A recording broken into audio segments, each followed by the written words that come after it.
जय हिंद दोस्तों, स्वागत है आप सभी का एक नई वीडियो में। इस वीडियो में हम बात करेंगे बिहार दरोगा का जो एग्ज़ाम 29/8/2021 को हुआ था, उस एग्ज़ाम का क्वेश्चन अभी हम इस वीडियो में बात करने वाले हैं। पूरा डिटेल में तो बात नहीं करेंगे, शॉर्टकट बात करते चले जाएंगे। सबसे इम्पोर्टेंट बात ये है कि इसमें कुछ क्वेश्चन में आंसर लगा हुआ पहले से, जो कि आंसर गलत है। ये आंसर सही नहीं है। जो मैं आंसर अभी मैं बताऊंगा वो आंसर सही है, ठीक है। तो आप उस आंसर को इग्नोर कीजिएगा, जो मैं बताऊंगा वो सही रहेगा, ठीक है। मैं यहाँ था नहीं, एक दोस्त मेरा प्रैक्टिस करने लगा, उसे पता नहीं था कि मैंने पीडीएफ नहीं बनाया अभी तक। तो चलिए कोई बात नहीं, आपको मैं जो मैं बता रहा हूँ आंसर आप उसे केयर कीजिएगा। तो चलिए स्टार्ट करते हैं क्वेश्चन नंबर 1 से। क्वेश्चन नंबर 1 है, इंडियन सोशल कॉन्फ्रेंस की स्थापना कब हुई थी? तो इंडियन सोशल कॉन्फ्रेंस की स्थापना 1887 ईस्वी में हुई थी। क्वेश्चन नंबर 2, निम्नलिखित में से मगध साम्राज्य का कौन सा शहर गंगा, सोन और गंडक के संगम पर बसा है? तो वो है पाटलिपुत्र। क्वेश्चन नंबर 3, भूपट्टी में सर्वाधिक पाया जाने वाला खनिज कौन सा है? तो भूपट्टी में सर्वाधिक पाया जाने वाला खनिज है फेल्डस्पार। फेल्डस्पार जो है वो एल्युमिनियम का अयस्क है, ठीक है। क्वेश्चन नंबर 4 है, बारामूला किस नदी के किनारे स्थित है? तो बारामूला जो है वो झेलम नदी के किनारे स्थित है। झेलम नदी कहाँ? जम्मू कश्मीर, ठीक है। नेक्स्ट चलते क्वेश्चन नंबर 5 की तरफ। जंग का रासायनिक नाम क्या है? जंग का रासायनिक नाम क्या है बताइए? तो जंग का रासायनिक नाम है जल योजित फेरिक ऑक्साइड। जल योजित फेरिक ऑक्साइड। तो मैं बता दूं कि जंग का जो रासायनिक सूत्र होता है वो जान लीजिए आप लोग, Fe2O3 × X H2O, ठीक है, याद कर लीजिएगा। क्वेश्चन नंबर 6 है, ऑटोमोबाइल से निकलने वाले निम्न में से कौन सी गैस सर्वाधिक जहरीली है? तो पता होगा कार्बन मोनोऑक्साइड, CO बोलते हैं। क्वेश्चन नंबर 7 है, कोरबा कोयला खदान भारत के किस राज्य में स्थित है? तो कोरबा कोयला खदान जो है भारत के छत्तीसगढ़ में स्थित है। क्वेश्चन नंबर 8 है, निम्नलिखित में से कौन गैर नवीनकरणीय पुनर्चक्रण स्रोत है? तो गैर नवीनकरणीय पुनर्चक्रण स्रोत जो है लोहा है। क्वेश्चन नंबर 9 है, बेकिंग सोडा का रासायनिक सूत्र क्या है? तो बेकिंग सोडा का रासायनिक सूत्र है NaHCO3। क्या है? NaHCO3। अगर आपसे पूछ दिया जाए कि खाने वाला सोडा जो होता है, वैसे तो देखिए मैं क्लियर कर दूँ, एक आप लोग को कन्फ्यूज़न रहता होगा बेकिंग सोडा और धोवन सोडा, इस दोनों में, ठीक है। तो एक होता है बेकिंग सोडा, तो बेकिंग सोडा का हम लोग बोलते हैं क्या?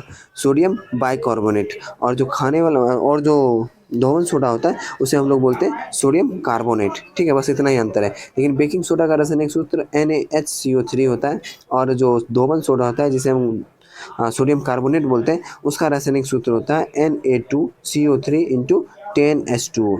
ये धोवन सोडा का रासायनिक सूत्र। क्वेश्चन नंबर 10 है, निम्नलिखित में से कौन सी नदी द्वारा बनाई गई एक निक्षेपी भू आकृति है? कौन सी? तो ये हो जाएगा जलोढ़। क्वेश्चन नंबर 11 है, कोरापुट निम्नलिखित के लिए प्रसिद्ध है? तो कोरापुट जो है बॉक्साइट के लिए प्रसिद्ध है। क्वेश्चन नंबर 12 है, पश्चिमी विक्षोभ भारत के में प्रवेश करने से पहले किस समुद्र से नमी प्राप्त करता है? तो ये जो प्राप्त करता है किस समुद्र से? तो ये प्राप्त करता है कैस्पियन सागर से। क्वेश्चन नंबर 13 है, सादिकपुर सिनौली निम्नलिखित में से कहाँ है? तो सादिकपुर सिनौली जो है वो उत्तर प्रदेश में। कहाँ है? उत्तर प्रदेश में। चलिए नेक्स्ट क्वेश्चन देखते हैं हम लोग। ईस्ट का उपयोग सबसे ज़्यादा किस में होता है? तो ईस्ट का उपयोग सबसे ज़्यादा इथाइल अल्कोहल में होता है। क्वेश्चन नंबर 15 है, जठर रस का pH मान क्या होता है? जठर रस का pH मान 2 होता है। क्वेश्चन नंबर 16 है, सफ़ेद फास्फोरस का आकार होता है कैसा? तो सफ़ेद फास्फोरस का आकार होता है चतुष्फलकीय। क्वेश्चन नंबर 17 है, चावल की खेती के लिए उपयुक्त जलवायु कौन सी है? तो चावल की खेती के लिए उपयुक्त जलवायु है उष्णकटिबंधीय, ठीक है। नेक्स्ट क्वेश्चन नंबर 18 है, निम्नलिखित में से कौन सा पहला एंटीबायोटिक दवा कौन सा है? पहला एंटीबायोटिक दवा कौन सा है, ऐसा पूछा जा रहा है। तो इसका आंसर हो जाएगा सल्फा ड्रग। क्या है? सल्फा ड्रग जो है वो पहला एंटीबायोटिक दवा है। क्वेश्चन नंबर 19, निम्नलिखित में से कौन सबसे अधिक प्रत्यास्थ या लचीला है? निम्नलिखित में से कौन सबसे अधिक प्रत्यास्थ या लचीला है? तो हो जाएगा स्टील। नेक्स्ट विषय है, निम्नलिखित में से किसकी तरंग दैर्ध्य सबसे कम होती है? तो किसकी तरंग दैर्ध्य सबसे कम होती है? तो एक्सरे की जो है तरंग दैर्ध्य निम्नलिखित में से पूछा जा रहा है, ध्यान रखिएगा, इसकी तरंग दैर्ध्य सबसे कम होती है, ठीक है।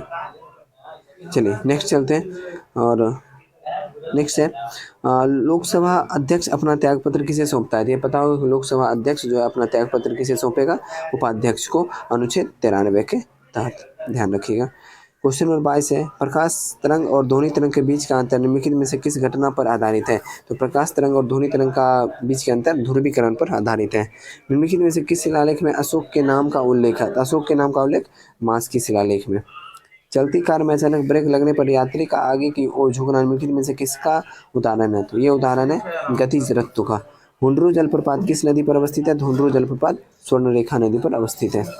नेक्स्ट क्वेश्चन है, निम्नलिखित में से कौन सा अनुच्छेद कुछ मामलों का उच्च न्यायालय में स्थानांतरण से संबंधित है? तो कौन सा अनुच्छेद है? तो यह अनुच्छेद है अनुच्छेद 228। मानव नेत्र के किस भाग पर वस्तु का प्रतिबिंब बनता है? तो ये बनता है रेटिना या दृष्टिपटल पर। वस्तु का प्रतिबिंब कहाँ बनता है? रेटिना पर, या जिसे हम दृष्टिपटल भी बोलते हैं। नेक्स्ट क्वेश्चन है, प्याज अपने भोजन को संग्रहित करता है। तो प्याज अपने भोजन को संग्रहित करता है पत्तियों में, ठीक है। नेक्स्ट है, थाईपुसम त्योहार कहाँ मनाया जाता है? तो थाईपुसम त्योहार जो मनाया जाता है तमिलनाडु में मनाया जाता है। नेक्स्ट, प्रोटीन का पाचन कहाँ से शुरू होता है? तो प्रोटीन का पाचन कहाँ से? अमाशय से शुरू होता है। कहाँ से? अमाशय से, ध्यान रखिएगा। नेक्स्ट क्वेश्चन है, काजू के उत्पादन के लिए उपयुक्त मिट्टी कौन सी है? तो काजू के उत्पादन के लिए लेटेराइट मिट्टी उपयुक्त है। कांवर ताल झील कहाँ अवस्थित है? तो कांवर ताल झील बिहार में। तत्कार किस नृत्य का रूप है? तत्कार जो है वो किस नृत्य का रूप है? वो जो है कथक का रूप है। भारत छोड़ो आंदोलन समय 1942 समय जेल से भागकर किसने भूमिगत होकर लड़ी थी? ये कौन थे? जयप्रकाश नारायण। चलिए नेक्स्ट देखते हैं, यूनिसेफ का मुख्यालय कहाँ है? यूनिसेफ का मुख्यालय कहाँ है बताइए? तो यूनिसेफ का मुख्यालय न्यूयॉर्क। राजा राम मोहन राय को राजा की उपाधि किसने दी थी? तो राजा राम मोहन राय को अकबर द्वितीय ने राजा की उपाधि दी थी। विश्व मानवाधिकार दिवस कब मनाया जाता है? तो विश्व मानवाधिकार दिवस मनाया जाता है 10 दिसंबर को। कब मनाया जाता है? 10 दिसंबर को। चलिए एक और पूछ देता हूँ कि 20 दिसंबर को क्या मनाया जाता है इसी के साथ? तो 20 दिसंबर को मनाया जाता है अंतर्राष्ट्रीय मानव एकता दिवस। क्या? अंतर्राष्ट्रीय मानव एकता दिवस। अगर सिर्फ एकता दिवस पूछ लिया जाए तो वो मनाया जाता है 31 अक्टूबर को, और अंतर्राष्ट्रीय पूछ रहा है तो वो मनाया जाता है 20 दिसंबर को। नेक्स्ट चलते हैं, उत्तर भारत में भक्ति आंदोलन का आरंभ किस संत ने किया था? तो उत्तर भारत में भक्ति आंदोलन का आरंभ रामानंद ने किया था। कौन सा क्षेत्र उच्च न्यायालय के अंतर्गत नहीं आता है? तो कौन सा क्षेत्र है जो उच्च न्यायालय के अंतर्गत नहीं आता है? परामर्शी अधिकार। नेक्स्ट क्वेश्चन नंबर 40 है, स्टेपी क्षेत्र किस फसल के लिए प्रसिद्ध है? तो स्टेपी क्षेत्र जो प्रसिद्ध है गेहूं के लिए। नेक्स्ट क्वेश्चन, किस कंपनी द्वारा रेलवे की शुरुआत पहली बार की गई थी? तो वो कौन सी कंपनी है? तो वो कंपनी है great Indian peninsula railway. Next है, सरकार के वित्तीय खर्च पर अंतिम टिप्पणी कौन करता है? तो सरकार के वित्तीय खर्च पर अंतिम टिप्पणी कौन करता है बताइए? नियंत्रक एवं महालेखा परीक्षक। चलिए नेक्स्ट क्वेश्चन की तरफ बढ़ते हैं अब हम लोग। क्वेश्चन नंबर 43 है, संविधान की कौन सी विशेषता वास्तविक रूप से संघात्मक नहीं है? कौन सी विशेषता है जो वास्तविक रूप से संघात्मक नहीं है? तो वो है एकीकृत न्यायपालिका, ठीक है। क्वेश्चन नंबर 44 की तरफ बढ़ते हैं, किस संविधान संशोधन के तहत राष्ट्रपति को मंत्रिमंडल की राय को मानने के लिए बाध्य किया गया? तो कौन से संविधान संशोधन के तहत? तो ये था 42वां संविधान संशोधन 1976। नेक्स्ट है, लोरिया अरेराज क्या है? तो लोरिया अरेराज जो है वो एक स्तंभ लेख है। चलिए नेक्स्ट आगे बढ़ते हैं। क्वेश्चन नंबर 46, कैंसर कोशिका के परीक्षण को क्या कहा जाता है? तो कैंसर कोशिका के परीक्षण को कहा जाता है बायोप्सी। क्वेश्चन नंबर 47, भूमध्य रेखा के ध्रुवों की ओर जाने पर जी का गुरुत्वाकर्षण त्वरण का मान क्या होगा? तो जी का मान जो है बढ़ेगा। अगर भूमध्य रेखा से ध्रुव की ओर जाएंगे तो बढ़ेगा, ठीक है। पारिस्थितिकी तंत्र में ऊर्जा का प्राथमिक स्रोत क्या है? तो पारिस्थितिकी तंत्र में ऊर्जा का प्राथमिक स्रोत है सूर्य प्रकाश। नेक्स्ट क्वेश्चन है, भारत वनस्पति सर्वेक्षण कहाँ है? तो भारत वनस्पति सर्वेक्षण है कोलकाता में। कहाँ है? कोलकाता में। अगर इसकी स्थापना कब हुई थी? तो 1890 ईस्वी में, ध्यान रखिएगा इसे भी। नेक्स्ट क्वेश्चन की तरफ बढ़ते हैं, पोंग बांध भारत के किस राज्य में स्थित है? तो पोंग बांध जो है भारत के हिमाचल प्रदेश में स्थित है। कहाँ है? हिमाचल प्रदेश में। भारत के संविधान की 8वीं अनुसूची में कितने भाषा को सम्मिलित किया गया? पता ही होगा कि 22 भाषा को सम्मिलित किया गया। नेक्स्ट क्वेश्चन है, भारत में सबसे बड़ा चाय उत्पादक राज्य कौन सा है? तो भारत में सबसे बड़ा चाय उत्पादक राज्य असम है। नेक्स्ट 53 नंबर क्वेश्चन, निम्नलिखित में से किस आंदोलन की शुरुआत नमक कानून को तोड़ने के साथ हुई थी? तो नमक कानून को तोड़ने के साथ हुई थी सौविनय अवज्ञा आंदोलन की शुरुआत। और इस आंदोलन की शुरुआत कब हुई थी? तो 12 मार्च 1930, ध्यान रखिएगा 12 मार्च 1930। वृहद ट्रंक मार्ग जिसे ग्रैंड ट्रंक रूट निम्नलिखित में से किससे संबंधित है? आपको पता ही होगा किससे है? सड़क परिवहन से। फ्रेंच ओपन जो है 2020, अच्छा 2020 का क्वेश्चन हम छोड़ दे रहे हैं। जो भी करंट अफेयर्स 2020 का होगा छोड़ देंगे, जो क्योंकि हम लोग के लिए इंपॉर्टेंट नहीं है, तो हम लोग उस पर टाइम दे के कोई फायदा है नहीं। 2020 का ये सब क्वेश्चन है तो हम लोग छोड़ दे रहे हैं अभी। नेक्स्ट है भारत ई मार्केट निम्नलिखित में से किसके द्वारा लॉन्च किया गया था? ये लॉन्च किया गया था confederation of all India traders के द्वारा। चलिए ये भी हाल ही का पूछ रहा है, यानी 21 का क्वेश्चन है तो 20 का करंट अफेयर्स है, तो अब पूछेगा नहीं। अच्छा, गुलजार देहलवी जिनका हाल ही में निधन हो गया वो किस क्षेत्र से हैं? बताइए। ये भी अब पूछेगा नहीं, बाकी जान लेना जरूरी है। तो मैं बता दूं कि ये थे कवि क्षेत्र से, ठीक है। ये पुस्तक है making of a general a Himalayan echo के लेखक कौन है? Making of a general a Himalayan के लेखक कौन से हिमालय सिंह है। सीलम और इंसफर जो हाल ही में खबरों में था, ये हाल ही का आगे छोड़ देते हैं इसे भी। वैसे आंसर मैं बता दूं इसका पर्यावरण होगा। मनोज दास जिनका हाल ही में निधन हो गया वो क्या थे? मनोज दास जिनका हाल ही का क्वेश्चन है, छोड़ते हैं इसको। भारत की पहली स्वदेशी विकिरण रोधी मिसाइल डीआरडीओ ने विकसित किया, उसका नाम क्या है? ये क्वेश्चन पूछा जा सकता है। स्वदेशी विकिरण रोधी मिसाइल जिसे डीआरडीओ ने विकसित किया उसका नाम क्या है? उसका नाम है रुद्रम-1। हाल ही का आ गया 2020 का क्वेश्चन, इसलिए 65 नंबर छोड़ रहे हैं। 66 देखते हैं। हाँ, निम्नलिखित में से कौन सा अनुच्छेद कुछ राज्यों के संघ से अनुदान का प्रावधान करता है? कुछ राज्यों के संघ से 275 अनुच्छेद जो है वो प्रावधान करता है। क्वेश्चन नंबर 67 है, भारतीय अंतरिक्ष अनुसंधान संगठन का शैक्षणिक केंद्र किस राज्य में स्थापित किया है? तो भारतीय अंतरिक्ष अनुसंधान संगठन का शैक्षणिक केंद्र जो है वो किस राज्य में स्थापित है? ये बताइए, बहुत इंपॉर्टेंट क्वेश्चन है। यह है उत्तर प्रदेश में। नेक्स्ट क्वेश्चन आ गया 2020 का, इसे हम छोड़ दे रहे हैं। सरसों अनुसंधान केंद्र कहाँ स्थित है? तो ये स्थित है राजस्थान में। प्रथम भारतीय पुरापाषाण कलाकृति कहाँ से प्राप्त हुई थी? तो प्रथम भारतीय पुरापाषाण कलाकृति जो प्राप्त हुई थी पोलावरम से। कहाँ से? पोलावरम से। किसी दल को विपक्षी दल का दर्जा प्राप्त करने के लिए कम से कम कितनी फीसदी सीट प्राप्त होनी चाहिए? तो ये 10% सीट प्राप्त होनी चाहिए। नवपाषाण कालीन गड्ढे आवासों के अवशेष कहाँ से पाए जाते हैं? तो नवपाषाण कालीन गड्ढे आवासों के जो अवशेष है वो पाए जाते हैं जम्मू कश्मीर से, बुर्ज होम से, ठीक है। नेक्स्ट चलते हैं। कोई मामला अवशिष्ट शक्तियों के अंतर्गत आता है या नहीं, यह तय करने का अंतिम अधिकार किसके पास है? अवशिष्ट शक्ति के अंतर्गत आता है या नहीं, यह तय करने का अधिकार किसके पास है? सर्वोच्च न्यायालय के पास। लोक लेखा समिति में लोक सभा के कितने सदस्य होते हैं? तो आपको पता होगा कि लोक लेखा समिति में टोटल सदस्य कितने होते हैं? 22 होते हैं। 22 में से 15 होते हैं लोकसभा के और 7 होते हैं राज्यसभा के, तो इसका आंसर 15 हो जाए। तुर्कान ने चहलगानी को किसने समाप्त किया था? तो समाप्त तो किया था बलबन ने, लेकिन शुरुआत किसने किया था? ये शुरुआत किया था इल्तुतमिश ने, ध्यान रखिएगा। नेक्स्ट क्वेश्चन है, राज्यपाल के संबंध में निम्नलिखित में से कौन सा कथन सही नहीं है? नहीं पूछा जा रहा है, ध्यान रखिएगा। तो चलो ऑप्शन पढ़ लेते हैं, फिर पता चल जाएगा। राज्य विधानमंडल का हिस्सा होता है, बिल्कुल होता है, ये तो सही हो गया। मौत की सजा को माफ कर सकता है, बिल्कुल गलत हो गया। मौत की सजा को राज्यपाल माफ नहीं कर सकते, राष्ट्रपति माफ कर सकते हैं, तो यही हो गया आपका गलत। तो इसका आंसर ऑप्शन नंबर बी हो जाएगा। बाकी ऑप्शन भी पढ़ लेते हैं। वे राज्य के उच्च न्यायालय के न्यायाधीश की नियुक्ति नहीं कर सकते हैं, बिल्कुल बात है। राज्य के उच्च न्यायालय के न्यायाधीश की नियुक्ति राज्यपाल नहीं करता है, ठीक है, राष्ट्रपति करते हैं। उनके पास आपातकालीन शक्तियां नहीं है, बिल्कुल नहीं है, राष्ट्रपति के पास आपातकालीन शक्तियां हैं। क्वेश्चन नंबर 77, 7 के 3 क्रमागत गुणज का योग 126 है, तो उसके सबसे बड़ी संख्या कौन सी? सबसे बड़ी संख्या 49 हो जाएगा। आप लोग जोड़ लीजिएगा, 7 का और 35, 49 और 42 को जोड़िएगा तो आ जाएगा 126। नेक्स्ट 78 पे चलते हैं।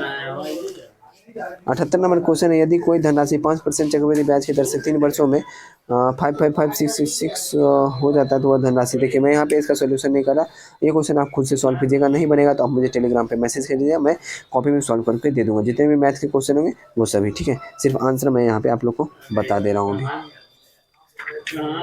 78 का आंसर हो जाएगा 48,000, ठीक है। नेक्स्ट है 79, तो 79 का आपको आंसर हो जाएगा 7 रुपया। 80 का आंसर आप अंदाज़ा लगा के भी बना सकते हैं, बाकी आप सॉल्व कर लीजिएगा। इसका आंसर हो जाएगा 20, 35, 315। 100 तक सभी सम संख्याओं का तो ये हो जाएगा 55 नहीं 51 हो जाएगा, 50 1 51, ठीक है। और 82 आ गया, 82 का विक्रय मूल्य 16 रुपये का हानि हो जाएगा, क्योंकि 25% जब भी होगा तो 6.2% का हानि ही होगा, ठीक है। चलिए 44,000 ये भी आ गया क्वेश्चन।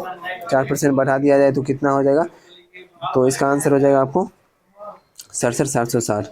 इसमें से 60/13 जो है सबसे बड़ा। अगर आपको इसका सबका सोल्यूशन चाहिए तो आप मुझे टेलीग्राम पे मैसेज कीजिएगा, फिर मैं आपको सोल्यूशन दे दूंगा, ठीक है। आसानी से आप समझ भी सकते हैं और मैं वॉइस मैसेज में समझा भी दूंगा वहीं पे।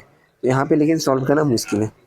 चलिए 123 का वर्ग क्या होगा? 123 का वर्गमूल बिल्कुल आसान हो जाएगा, तो इसका हो जाएगा क्या? हाँ 15 129। नेक्स्ट आ गया इसका 16 का क्यूब हो जाएगा 40 96। ये 14 ठीक 4 रूट, ठीक है ये हो जाएगा। नेक्स्ट आ गया, तो इसका आंसर हो जाएगा 77.45।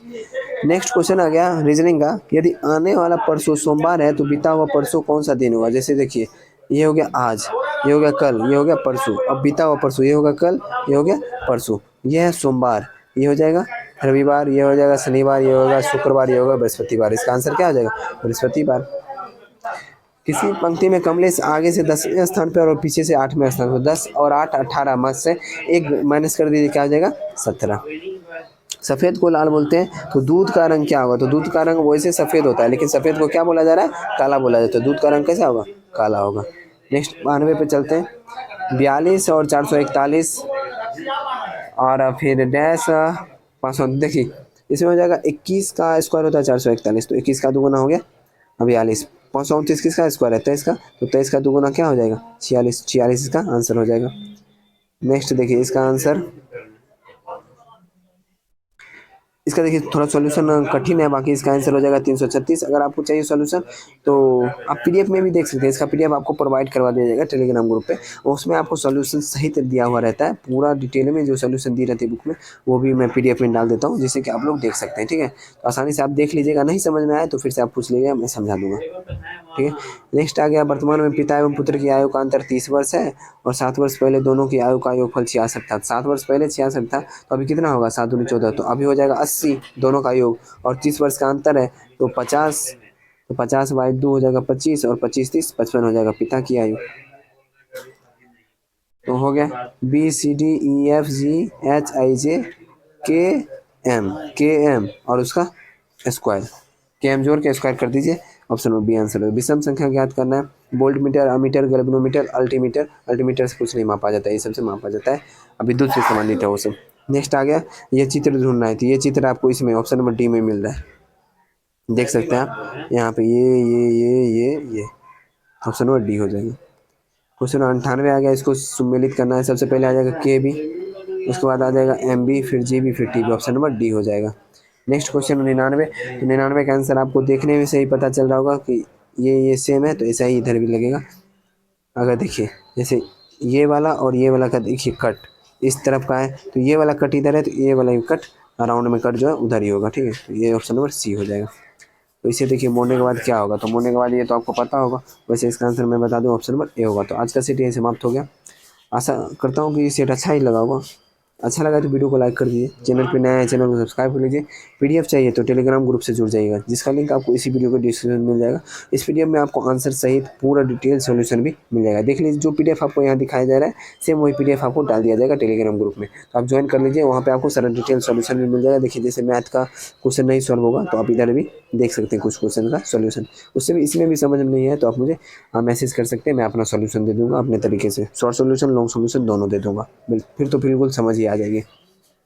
तो चलिए मिलते हैं अगले वीडियो में, जय हिंद।